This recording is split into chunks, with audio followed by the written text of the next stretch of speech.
नमस्कार प्रेक्षकांनो, तर आपण बघतोय थोडं तुझं थोडं माझंचा आजचा एपिसोडच्या सुरुवातीला त्यांनी कालचाच भाग जरासा रिपीट दाखवला आहे की तो गाडी कशी विकत असतो ते आणि तो माणूस कसा म्हणत असतो की 1000 रुपये एक्स्ट्रा देईन आणि मग तो ठीक आहे म्हणतो आणि किल्ली देत असतो. तेवढ्या तिथे गायत्री येते आणि त्यांच्या हातातून ती किल्ली काढून घेते आणि ती त्या माणसाला म्हणते की आता तुम्ही गाडी चोरली अशी मी तुमच्यावर कंप्लेंट करेन, तुम्ही इथून जावा. तो जात नसतो म्हणून ती त्याला धमकी देते आणि तो निघून गेल्यानंतर तेजसला म्हणत असते की तू गाडी विकतोयस, ती गाडी विकतोयस ती तुझी आहे कशावरून आणि कुणाची गाडी विकतोयस तू, दुसऱ्याची गाडी विकतोयस तू, तुला कळते का नाही वगैरे असं विचारतात.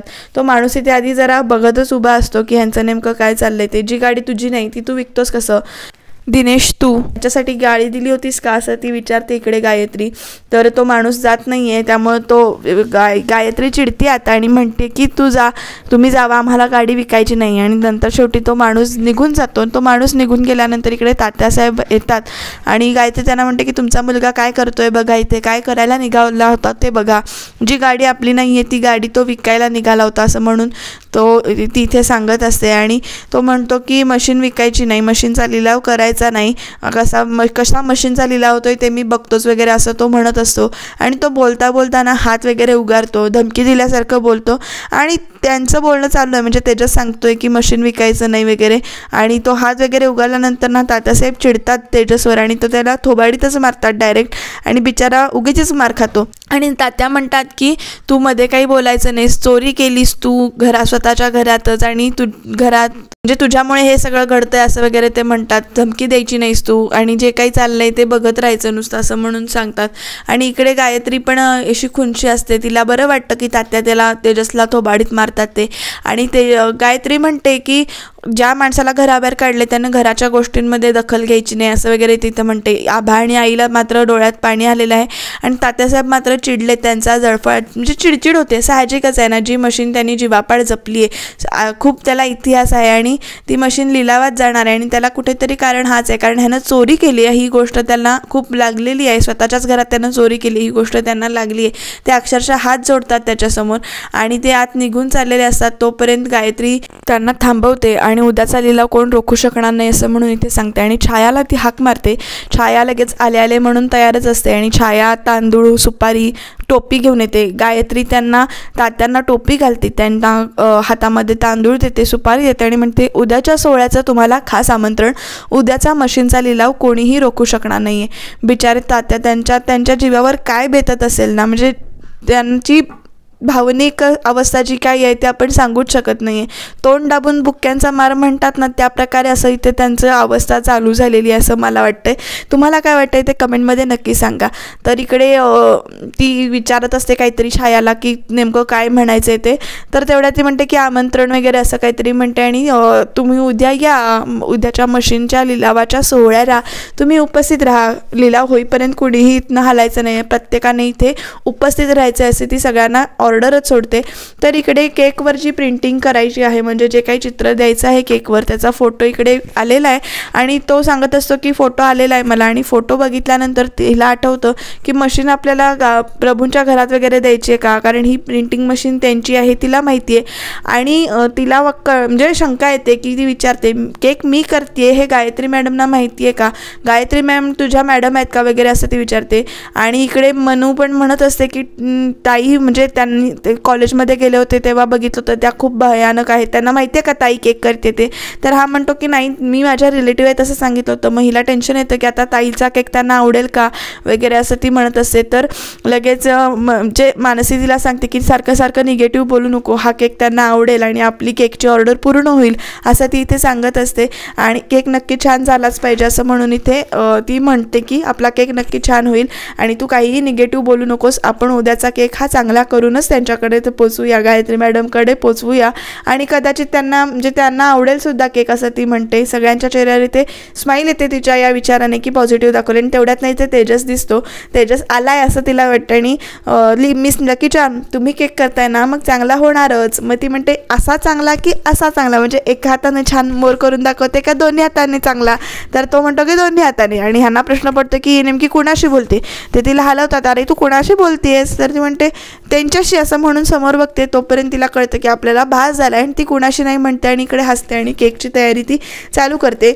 उद्या किती वाजता पोहोचायचं आहे वगैरे त्यांचं बोलणं चालू असतं. 9पर्यंत आपल्याला केक डिलिव्हर करायचा आहे, 9 वाजता आपल्याला तिथे पोहोचायचं आहे असं वगैरे ते इथं म्हणतात. आणि हा केक नक्की उद्या सकाळी लवकर पोहोचेल, आपण जाऊया असं म्हणून त्या केकची तयारी करत असतात. तर इकडे हा लकी चार्म म्हणजे ते नाणं जे काही आहे ते घेऊन बसलेला असतो तेजस.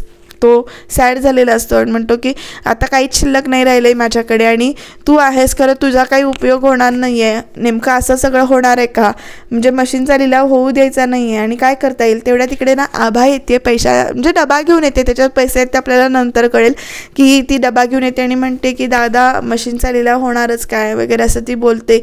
खूप इमोशनल्स जोडलेले आहेत त्या मशीनसाठी सगळ्यांच्या, त्यामुळे ते प्रत्येकजण ते इमोशनल झाला आहे. ती म्हणते की दादा हे पैसे मी तुझ्या वाढदिवसासाठी साठवले होते, तुला एक वर्ष वाढदिवसाचं गिफ्ट नाही दिलं तर चालेल ना, हे जे काही पैसे आहेत ते तू घे आणि ह्याच्यात काही ते म्हणजे मशीन विकण्यासाठी कमी पडत आहेत तर हे तू घाल मशीन विकत घेण्यासाठी असं ती म्हणते आणि ते पैसे देते. आणि हे सगळं बोलणं तिकडे दिनेश पण लांब उभं राहून सगळं ऐकतोय. आभा त्याला काय काय सांगते ते सगळं ऐकतोय आणि दिनेशला सुद्धा राहवत नाही. दिनेशसुद्धा मग नंतर खाली येतो आणि तो सुद्धा त्या दोघांच्या समोर जाऊन उभा राहतो. आता तो नेमका आधी उभं राहताना गायत्री येते का ते बघतो आणि मग नंतर जवळ जाऊन उभा राहतो आणि म्हणतो की हे माझ्याकडे 2000 आहेत, मला माहिती आहे की हे 2000 खूप कमी आहेत, पण ह्यानं काही मदत होत असली तर हे ठेव असं म्हणून तो सुद्धा इथे पैसे हातामध्ये देतो त्यांच्या, असं दाखवलं इथे त्यांनी. आणि तेवढ्यात ना तिकडे सूरज पण येतो. ह्या सगळ्यांचं बोलणं सगळेजण ऐकतात, म्हणजे दिनेश सूरज लांब राहून ऐकत होते आभाचं आणि तेजसचं बोलणं जे काही चालू आहे ते. दिनेशने पैसे दिल्यानंतर तिघंजण आता फक्त हसतायत आणि त्याच्यानंतर सूरज येतो आणि सूरज पण खिशाला हात लावतो आणि तो 50 म्हणतो. इथे ह्या सगळ्यांना वाटतं की तो दारू पिण्यासाठी 50 रुपये मागतोय. तर इकडे दिनेश म्हणतो की अरे आम्ही आमच्याकडचे 2000 रुपये मशीनसाठी दिलेत, मशीन वाचवण्यासाठी दिलेत आणि तू 50 रुपये काय मागतोयस असं म्हणून तो ओरडायला लागतो. तोपर्यंत तो 50ची नोट बाहेर काढतो सूरज आपल्या हातातून आणि मग तो ती 50ची नोटसुद्धा त्याच्या हातात देतो तेजसचा आणि म्हणतो की उद्याचा एक दिवस मी पिणार नाही, माझ्याकडून हे 50 रुपये घ्या असं म्हणून तो सांगतो. आणि ते सगळंच इमोशनल वातावरण झालं आहे. एकी दाखवले या चौघांची इथे, पण त्या गायत्रीच्या समोर काही चौघं एकीनं बोलतच नाहीत अजिबात. तर इथे ह्या चौघांची एकी झाली आणि चौघं असं मिठी मारून रडतायत. इमोशनल वातावरण झालं होतं खूप. मला सुद्धा क्षणभरासाठी डोळ्यात पाणी आलं, पण जे छान वाटत होतं. सगळी भावंड एकमेकाला धरून आहेत. तिकडनं आईसुद्धा तेवढ्यात येतात आणि म्हणतात तुमच्या ह्या सगळ्या हे प्रेम बघून छान वाटते, तुम्ही एकमेकांच्या बरोबर आहात, असंच राहा असं सांगते. आणि जे काही होईल ते आता आपण बघत राहायचं फक्त, कारण मशीनचा लिलाव होणार किंवा ह्या सगळ्या गोष्टी आपल्या हातात नाहीत आणि त्यात तुमची काही चूक नाही आहेत. जे घडतंय ते फक्त आपण बघत राहायचं असं तिथे सांगते. सगळीजणं इमोशनल झाले तिथे त्या मशीनसाठी आणि ह्यांचं प्रेम बघून आपण सुद्धा इमोशनल होतो. तेजसला पण ती सांगते की होईल सगळं नीट, बघू आता काय होतंय ते, आपण नुसतं बघत राहायचं एवढंच ती म्हणते. आणि प्रत्येकाला आता ती मशीन वाचवायची कशी हा प्रश्न पडला आहे, कारण त्यांच्याकडे जे काही पैसे आहेत ते मशीन वाचवण्यासाठी, लिलाव रोखण्यासाठी, आपण मशीन विकत घेण्यासाठी पुरेसे नाही आहेत हे त्यांना कळलं आहे. आणि त्यामुळे आता फक्त बघत राहणे ही एवढीच त्यांची, म्हणजे आपण फक्त बघत राहणे ही एवढीच ते असे प्रार्थना करतात. तर इकडे केक झालेला आहे. मानसीचे मामा मानसीला सांगतायत की केक नक्की चांगलाच होईल, व्यवस्थित झाला असेल, काळजी करू नकोस आणि तिला वेळेवर घेऊन जा असं वगैरे तिथं बोलत असतात. तेवढ्या तिकडे मामीची एंट्री झालेली दाखवली आणि तिच्या पाठनं 2 मोठे बॉक्स पण आलेले दाखवले. ते व्यवस्थित बॉक्स ठेवा वगैरे असं इथे सांगत असते. आणि ते निघून गेल्यानंतर मामा तिला विचारतात की अगं हे सगळं काय आहे. तर मामी म्हणतात की AC आणलेत, पावसाळा सुरू झाला तरी ऊन कमी होत नाही आहे, त्यामुळे मी AC मागवला आहे असं म्हणून इथे बोलते मामी. आणि मामा विचारतात की पैसे कोणी दिले. तर मामी म्हणते लक्ष्मी आपल्या घरात पाणी भरते असं समजा हवं तर असं म्हणते. आणि इकडे मानसीला कळत नाही की नेमकं हे सगळं काय चाललंय ते. आणि मग नंतर तो म्हणतो की चल आपण जाऊया, आपल्याला उशीर होतोय. तर तू कुठे चाललास, ACची हवा घ्या आणि मग जा असं मामी सांगते आपल्या लेकाला. तर तो म्हणतो मला ही केकची डिलिव्हरी 9 वाजता केक पोचवायचा आहे आणि आम्ही आता केक द्यायला चाललोय असं म्हणतात. तिचं तोंड बघा कसं झालेलं दाखवलंय. आणि मामा तिला विचारत असतात की ह्याची गरज आहे का वगैरे. तर लगेच मामी म्हणते कशी, तुम्ही तुमच्या बहिणीला इथे आणून ठेवलंय ना, त्याची काही गरज आहे का. तर तसंच हे आहे, त्यामुळे मला ACची गरज आहे त्यामुळे मी आणलं आहे. आणि इकडे ते मामा निघून जातात. तोपर्यंत इथे तिला फोन येतो आणि ती फोनवर बोलत असते. फोनवर बोलताना ती म्हणते की म्हणजे त्या म्हणत असतात माझ्या मुलगाचा म्हणजे लग्नाचा विचार काही झाला काय, मानसी तयार झाली का लग्नाला, माझा मुलगानं अन्न पाणी सोडलंय, त्याला काही म्हणजे चांगलं गोड वाटत नाही आणि लवकरात लवकर तुम्ही लग्नाचा काय तो डिसिजन घ्या असं म्हणून ती इथे सांगते आणि फोन ठेवून देते. तर इकडे लिलावाचा म्हणजे जो काही कार्यक्रम आहे तो इकडे चालू आहे. तात्या बसलेले आहेत, सगळे पत्रकार वगैरे आलेत, लोक आलेत लिलावासाठी आणि गायत्री त्यांना आपल्या स्टाईलमध्ये सांगते की लिलाव करणार आहोत. तर रिपोर्टर त्यातला एक विचारतो की प्रभूंच्यावर अशी वेळ का आली की मशीनचा लिलाव होणार आहे. तर तेजस तेवढ्यात चिडतो आणि तो म्हणतो की शूट कर, काय शूट कर, म्हणजे तो माणूस सांगत असतो की शूट कर म्हणून. तर तेजस म्हणतो शूट काय कर. तर गायत्री म्हणते की अरे सगळ्या गोष्टी आता लोकांना कळणारच आहेत तर शूट व्हायला काय हरकत आहे. तर तो म्हणतो की मशीनचा लिलाव होणार नाही आहे वगैरे. तर कसा होणार नाही मशीनचा लिलाव असं इकडे बोलणं चालू असतं. तर त्या मशीनबद्दल माहिती देत असतात ते की हे गंजलेलं मशीन आहे, म्हणजे आता फक्त यात लाकूड आणि फक्त गंजलेला पत्रा असं सगळं शिल्लक आहे आणि ह्या मशीनचा आपण लिलाव करणार आहे.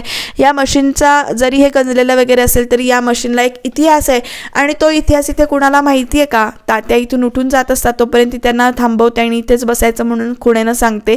आणि ह्या मशीनचा इतिहास आहे, हे गंजलेलं लाकूड जरी असलं किंवा गंजलेला पत्रा जरी असला, जळकं लाकूड जरी शिल्लक असलं तरी या मशीनला एक इतिहास आहे आणि तो मशीनचा इतिहास कोण सांगतंय असं म्हणून तात्यांना विचारते. तर तात्या इथे म्हणजे चेहरा खाली करतात.